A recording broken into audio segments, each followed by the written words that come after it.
देवर जी, आप यहाँ यहाँ क्या कर रहे हैं मेरे रूम में? मैं पानी के लिए आया था, वो पानी मिल जाता तो। पानी? पानी के लिए तो बाहर भी आवाज लगा देते, अंदर आने की क्या जरूरत थी? अरे वो मुझे तुमसे कुछ बात करनी थी ना। बात करनी थी? हाँ बोलो। वो मैं कह रहा था कि भाभी जी, आपकी कोई छोटी बहन है क्या? छोटी बहन? हाँ। नहीं नहीं, मेरी कोई छोटी बहन नहीं है। क्यों, क्या हुआ? अरे वो तुम्हें तो पता है मैं अंधा हूँ, मुझसे कोई अपनी लड़की की शादी नहीं करेगा, तो मैं सोच रहा था कि तुम ही अपनी बहन की शादी करा देती। अच्छी बात है देवर जी, पर मेरी कोई बहन ही नहीं है। होती तो सोच लेती। अच्छा। हाँ। लोग कहते हैं कि तुम भी बहुत खूबसूरत हो भाभी। मैं ना तुमसे कुछ बात करना चाहता हूँ। बात करना चाहते हो? हाँ। अ, ठीक है, तो बाहर चलो, मैं बात करती हूँ आपसे। अरे नहीं नहीं नहीं, बाहर क्यों? बाहर तो कोई भी आ जाएगा। क्या? अच्छा तो बैठिए, यहाँ पे बैठिए। हाँ। हाँ बताइए, क्या बात करनी है? तो भाभी जी, आप बहुत खूबसूरत हो, ये मैंने सिर्फ सुना है।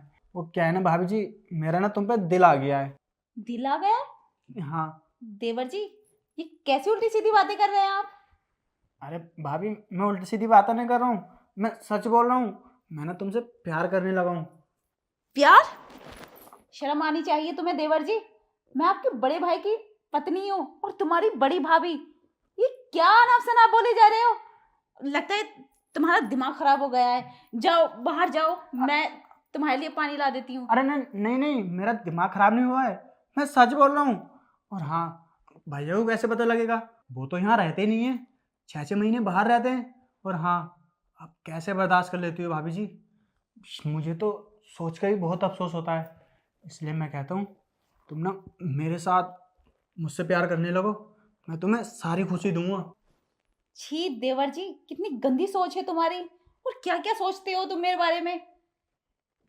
अरे भाभी जी, मैं गलत थोड़ी सोच रहा हूँ, मैं तो आपके भले की कह रहा हूँ। बताओ, 6 महीने में भैया घर पे आते हैं और आप अकेली रहती हो। चाहते क्या हो देवर जी? अरे भाभी जी, आप भी कितनी नादान हो। बस मेरे साथ एक रात सो जाओ, मैं बस यही चाहता हूँ भाभी जी। क्योंकि देखो, मेरी तो शादी होएगी नहीं, मुझे कोई अपनी लड़की देगा नहीं। तो मैं सोच रहा था बस तुम ही मेरी ख्वाहिश पूरी कर दो। भाभी जी, मैं अंधा ही तो हूँ, लेकिन फीलिंग्स तो है भाभी जी। बस मैं ये चाहता हूँ। देवर जी, हद से आगे बढ़ रहे हो।